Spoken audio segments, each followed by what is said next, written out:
En la ciudad contamos con la Fundación Hemofilia MDQ, que desde hace muchos años colabora con pacientes y familiares dándole información, orientación y contención. Quisimos conocerlos más y nos acercamos hasta la sede de la Fundación en la calle 11 de septiembre al 3500 de la ciudad de Mar del Plata. A dialogar ahora con la presidenta de la Fundación Hemofílica Mar del Plata, la señora María del Carmen Jodar. ¿Qué tal? ¿Cómo estás? ¿Qué tal? Buenos días, Lorena. Muy bien. Muy bien. Bueno, contanos un poco cómo iniciaron esta fundación y por qué. Nosotros empezamos más o menos hace 10 años con un grupo de padres de pacientes. Nos reunimos más que nada por la medicación y los problemas que había en ese momento. Primero lo empecé por mí personal, que tengo un hijo, y no tenía obra social, porque donde trabajaba el papá de mis hijos llegaron a echarlo porque la obra social no podía sostenerlo y era sindical. Y bueno, empecé a hacer una pensión y ahí empecé con una obra social que me dieron en ese momento IOMA. Y bueno, y después en el camino conoces un montón de padres que están en la misma o peor situación que uno. Y bueno, empezamos a formar un grupo, a ayudarnos entre todos. Y bueno, empezamos a formar una comisión. Y bueno, y ahí arrancamos a ayudar a un montón de gente y a poder contenernos, las madres y los padres de los niños. ¿Cómo fue tu historia?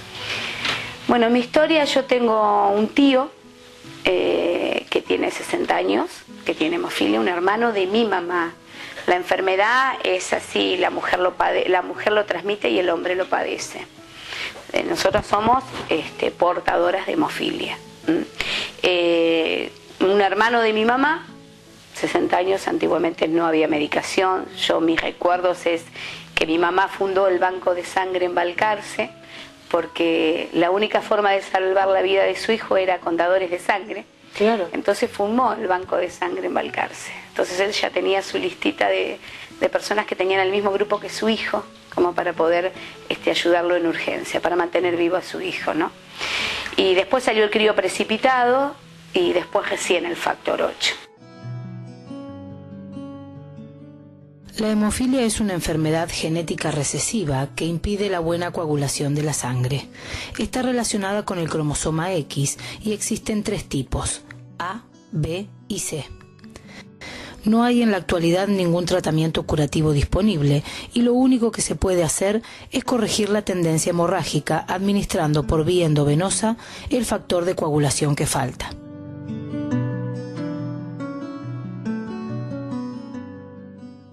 Contanos un poquito cómo fue el nacimiento de tu hijo y el momento que te enteraste de esta patología. Bueno, cuando nació Fernando yo era muy joven. Fernando nació cuando yo tenía 18 años y me había enterado en mi embarazo de que podía ser portadora de hemofilia. En mi caso fue que mi mamá nos tuvo primero a 2 mujeres, luego un varón. Nosotras éramos sanas, mi hermano nació con hemofilia. Nunca nos dijeron que éramos portadoras. Entonces, cuando yo estaba embarazada, mi hermana había tenido su bebé y a los 6 meses, 7, se cae, tiene un hematoma y después de los análisis da que era hemofílico. Ahí yo supuse que yo también podría ser portadora y exactamente. Mi hijo nace con la desgracia de que tuvo un golpe en el parto, en el momento de nacimiento, y hace una ACV.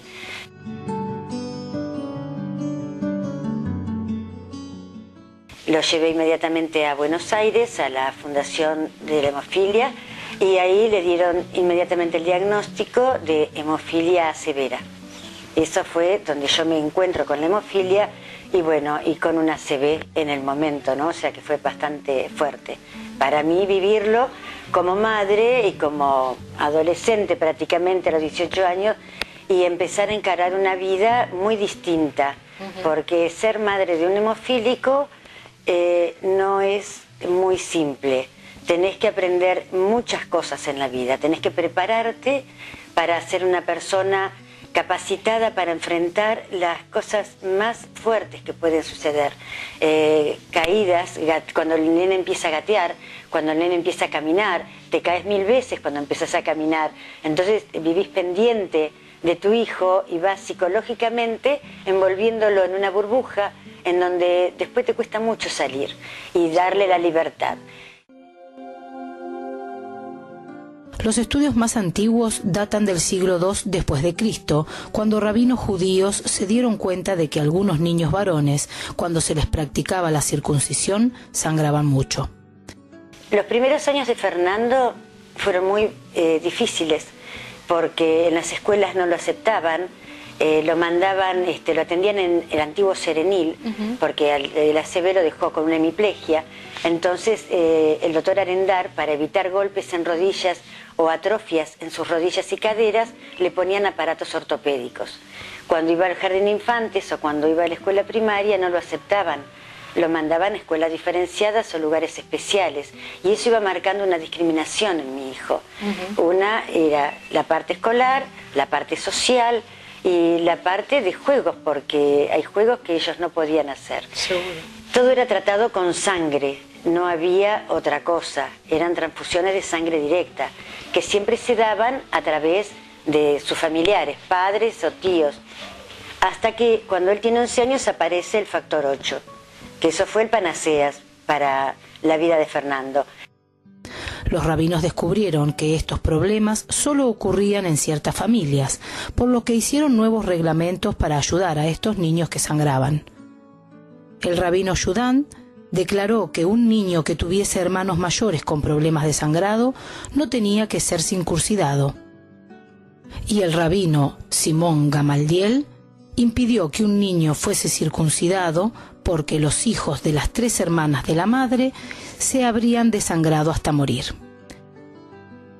¿Qué características tiene esta patología?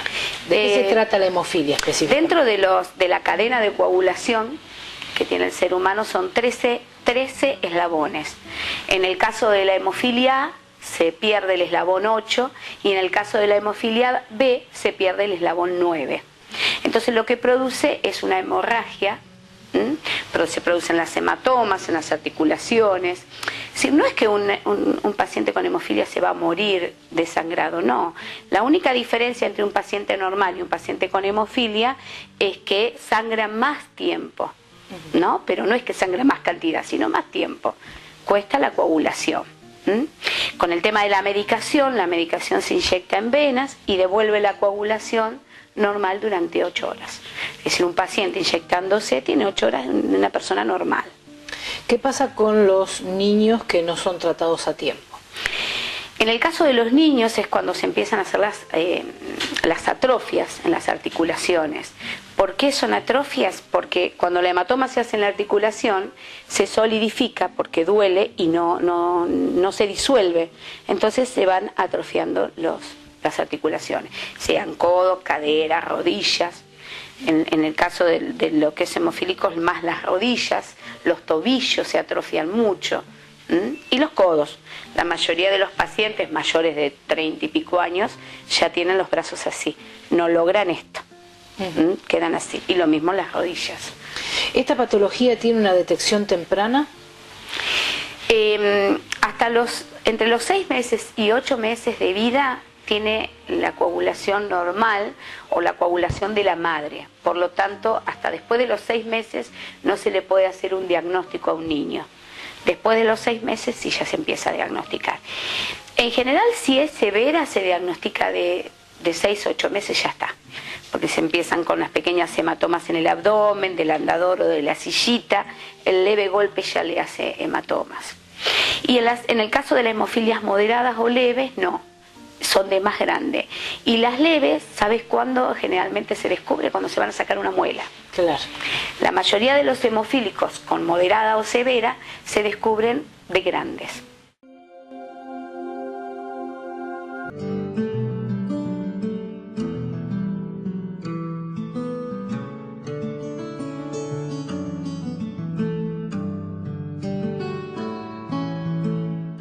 ¿Cómo fue todo este tiempo, desde lo que me contaba tu mamá, desde los 12 que empezaste con otra medicación hasta ahora? Cuando empecé con la medicación me sentí bien, hasta hoy. ¿Vos pudiste ir al colegio normalmente? ¿Cómo fue tu vida? Mi vida, empecé en la escuela la 501 y 503. La 503 está por Luro y Guido. Ahora cambié a la 55 y después la 501, en la 501 que es para discapacitados, para Tencerni. ¿Cómo te trataron? Y en los 55 me discriminaron un poco, porque eran para ir a una escuela de chicos normales. Y en la 501 éramos todos iguales. ¿Ahí te sentiste un poco mejor? Sí, pero quería estar un poco con el 55 para estar un poco en contacto de chicos normales como mi primo, mi amigo, mi primo también es hemofílico.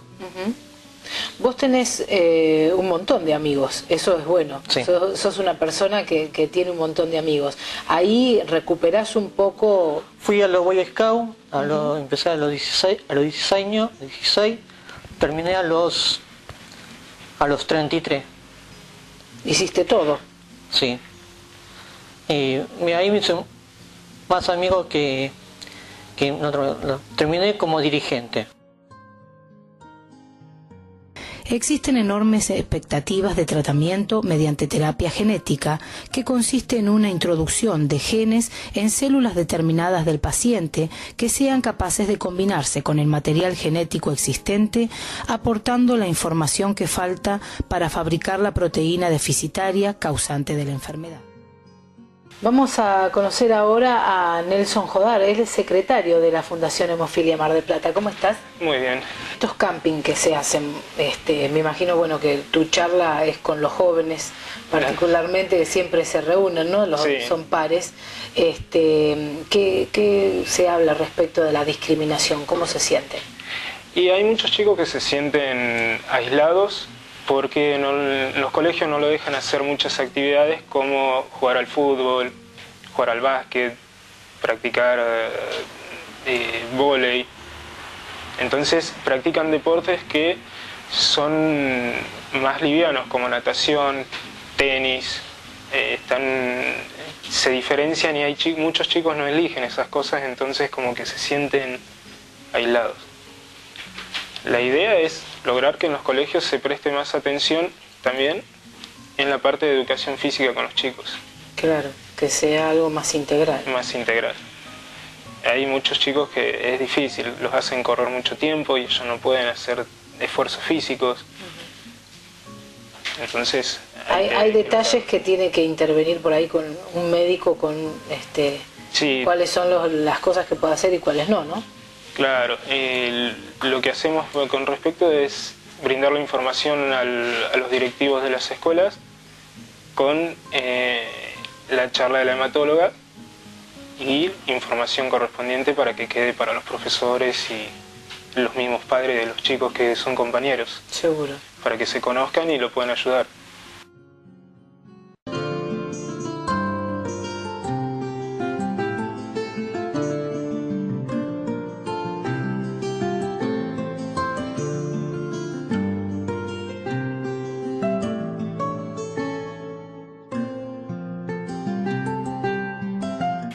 ¿Qué pasa, Raquel, con la parte de la medicación?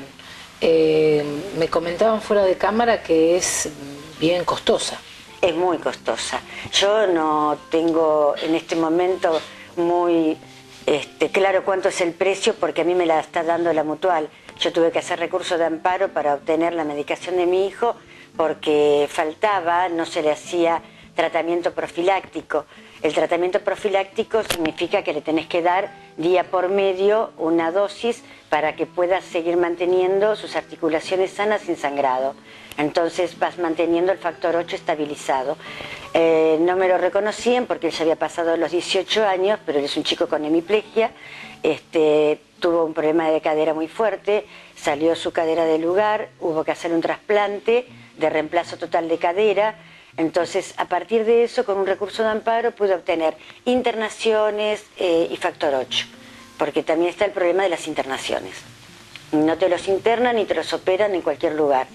No es fácil tener la atención permanente de los médicos o de los institutos para ellos. Pero ¿qué pasa? ¿Los médicos no están especializados? ¿Esto no ha ido avanzando en la medicina como por ahí en otras áreas se pudo avanzar? Sí, se avanzó en la medicina, se avanzó más en la parte laboratorio, no en la parte de la atención integral del paciente. El paciente tiene en este momento la herramienta para evitar la hemorragia, pero no tiene kinesiólogos apropiados, hay muy pocos hematólogos especializados, y no solamente es aquí en Mar del Plata, sino en la zona del interior. Hasta hace poco de Viedma hemos traído una persona porque no conocía el hematólogo desde que había nacido, y era un chiquito de 12 años. O sea que yo creía que en la Argentina éramos en Latinoamérica, el primer país en donde los chicos eran excelentemente atendidos, y me encontré con que no. Aquí, desgraciadamente, en las facultades o en las instituciones donde se preparan kinesiólogos, no los preparan para esta patología, ni a los médicos que tienen que hacer una especie de capacitación, cuando tendría que ser una materia dentro de las universidades cuando se preparan para médicos.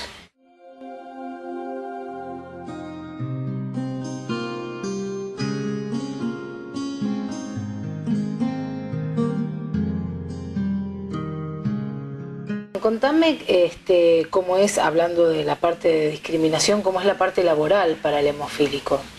Y la parte laboral es muy complicada, porque al no poder realizar esfuerzos físicos y al decir que tenés hemofilia, no te abren las puertas para un trabajo, porque ya saben de que te tienen que pagar una obra social, que tienen que tener paciencia con vos cuando tenés una licencia médica, de que ellos no van a respetar los días de que vos vas a estar con una hemorragia de una semana.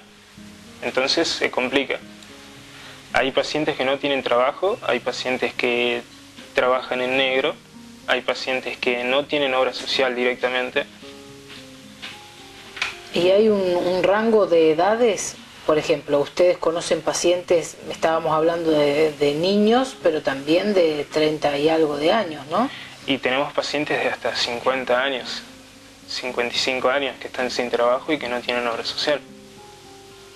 Y que nunca tuvieron la obra social, que la medicación siempre fue otorgada por algún hospital, pero esa medicación es entregada en pocas medidas, no es entregada en cantidad suficiente.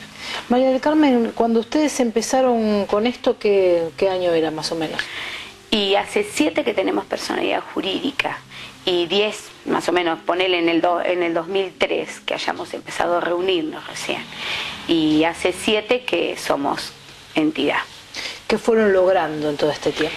¿Qué fuimos logrando? Primero, nuestro primer objetivo fue conocer a más cantidad de gente, que lo seguimos haciendo, y tratar de ser una familia como somos. Todas hablamos el mismo idioma. Es muy lindo encontrarte con la familia de un paciente y poder hablar con ellos, y que ellos se den cuenta que vos sabés todo lo de la enfermedad y que podés hablar las mismas palabras, porque a veces los padres cuando descubren la enfermedad en un niño, por ahí puede ser hereditario, como también puede ser mutaciones, ¿eh? Hay parejas que tienen niños y son mutaciones y no tienen antecedentes, porque también la hemofilia se puede repetir hasta en la 7ª generación, y cuando aparecen familias así es desesperante, porque vos creés que es el fin del mundo realmente con una enfermedad así. No tenés ni idea, porque como no es una enfermedad que se informa demasiado, cuesta mucho, entonces es como que se desesperan los padres. Es como que lo quieren poner en una burbuja, no hagas esto, no hagas aquello, no. Y realmente ahí está la parte de la fundación, esa es nuestra parte social. Primero, contener a la familia, que los padres no estén mal, que no estén nerviosos, que no estén ansiosos, para que no le transmitan al niño todo eso. Y después darle al niño lo que necesita, una mejor calidad de vida. Con respecto a la necesidad, nosotros estamos armando una maratón para conseguir una unidad de traslado. La idea es este año poder conseguir una unidad pequeña de traslado con un ecógrafo, que eso también es importantísimo cuando suceden las hematomas. Actualmente en España se está trabajando con una unidad de traslado y un ecógrafo, que cuando hay algún problema primero va a la fundación, hace la ecografía en el paciente y le comunica a la doctora para ver qué cantidad de dosis se tiene que inyectar. Es como para tener al paciente más atendido y más controlado, porque por ahí hay pacientes que viven muy lejos y están incapacitados de venir, entonces uno con la unidad de traslado viaja, le hace la ecografía, lo inyecta y el paciente tendría una mejor calidad de vida.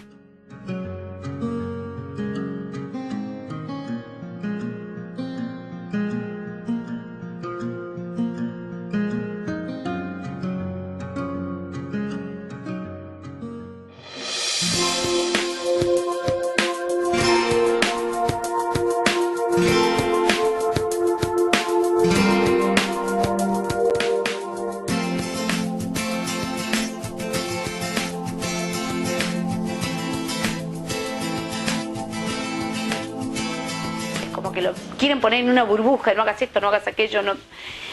Y realmente ahí está la parte de la fundación, esa es nuestra parte social. Primero contener a la familia, que los padres no estén mal, que no estén nerviosos, que no estén ansiosos, para que no le transmitan al niño todo eso. Y después darle al niño lo que necesita, una mejor calidad de vida.